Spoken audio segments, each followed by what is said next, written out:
Hendo, thanks for your time as always. A few days on now from the win over Barrow here at the LNR Community Stadium. How do you look back at the game having watched it back now?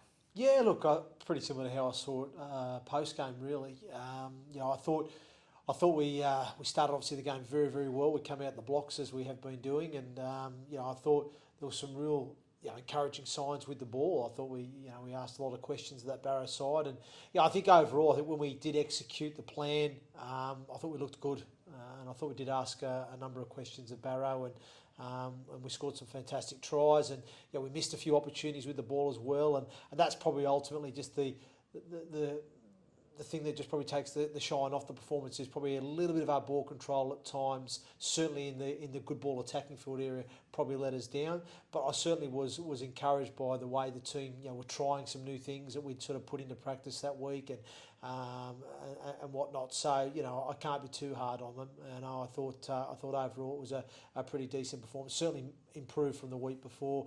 Some of our defensive actions I thought were outstanding. Really really great. Some of the effort based areas were great. Some of our line speed. We really restricted Barrow and put them under a lot of pressure defensively. And so I thought overall a pretty solid team performance. But I wouldn't say it was a complete performance. I do feel there was certainly some areas with the ball that we needed to tidy up. And there was a period in that second half where our last play options weren't on song, you know what I mean? So we need to sort of address that and just to tidy up a few little areas too, even defensively. So, but overall, I was fairly pleased and just more pleased for the team, really, Jacob, that off the back of the disappointment last week in Toulouse, it was just great to get back on the horse this week at home and come away with a decent performance and a result. How much of that sort of progress is going to be natural, really, given it was the first time you had Liam Harrison, Hatter and Garno both in the halves? Yeah. Geordie Thompson was back in at 13 as well. I guess it's going to be a matter of time, isn't it, before you get those combinations where you want them to be? Absolutely, and I've been saying that for weeks. I've been banging the beat on that drum, haven't I, for a number of weeks. That I do believe that we will get better as the weeks go on and as we do get more time with those players on the field and the opportunity to build those combinations. So, but I do think it was an exciting start. It was great to see. I think the difference and point of attack that we had with Adder out there as well to accompany Liam. So it gave us threat both sides, and I thought it looked quite good. And to be honest with you, I thought they were forming a decent partnership in those pre-season friendlies. It was just a shame we couldn't progress that in those first three games. But like you said, it's great to have them both working together, and I'm excited for that partnership blossoming and growing as we move forward. And then obviously as we get a few more pieces of the puzzle coming back into play as well, that'll further develop and grow. So, look, I think we're in a pretty decent place overall. I think at this stage of the season, for what we've had to contend with and deal with, I feel we're in an okay place, and I can only see us getting better as we move forward. I just wanted to ask as well about Bailey Antrobus. I'm not sure if you've seen, but named in the Rugby League World Magazine Team of the Month. He's been a fantastic performer, hasn't he, through these first few weeks? Yeah, no, he's fantastic, Bailey. He's a great young player, and don't forget, he's still young. He's still, I'd say he's out of that development phase now. He's now starting to establish himself as a regular first team player, and certainly at this level, and obviously will aspire for the next level too. But he's becoming an established player now, and but again, he brings such great energy. He's great around the boys as well.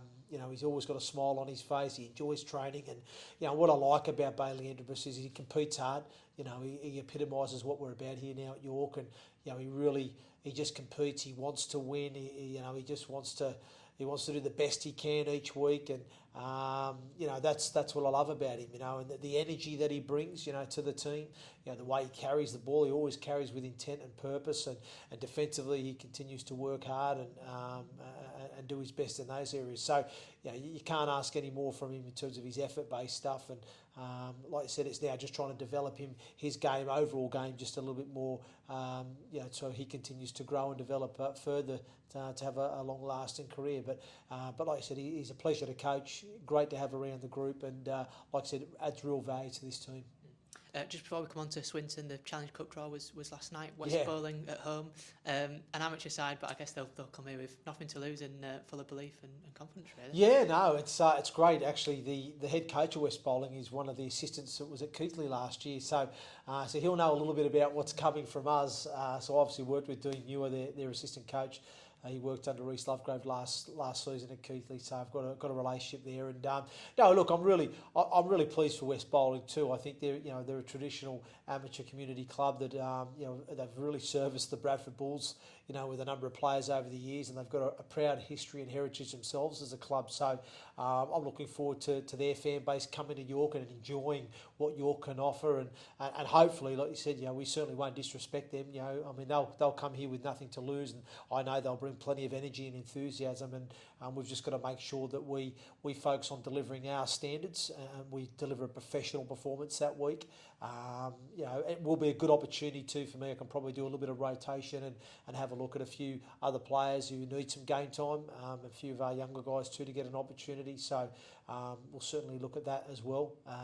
But ultimately we need to get a job done and be professional and disciplined in our performance, which I'm confident we will do. But the reality is we've got Swinton away first to deal with, and then we'll focus on West Bowling the week after.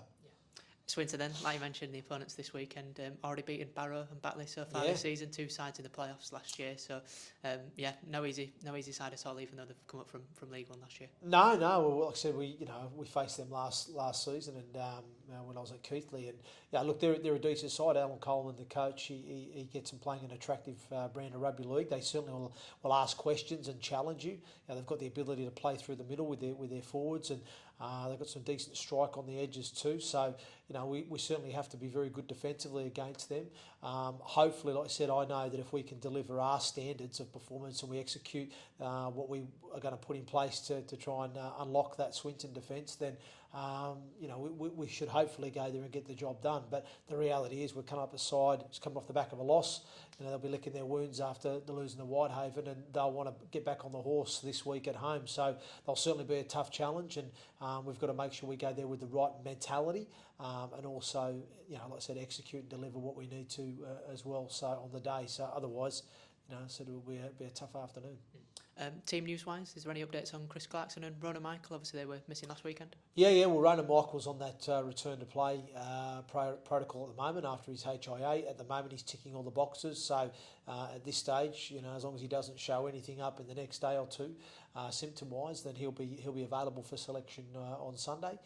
Chris Clarkson as well currently is ticking all the boxes. So, like I said, if he continues on that path, then he will be available for selection Sunday. And no fresh knocks from the Barrow game? It no, felt like it came no, through nothing. unscathed, I can't. Hallelujah!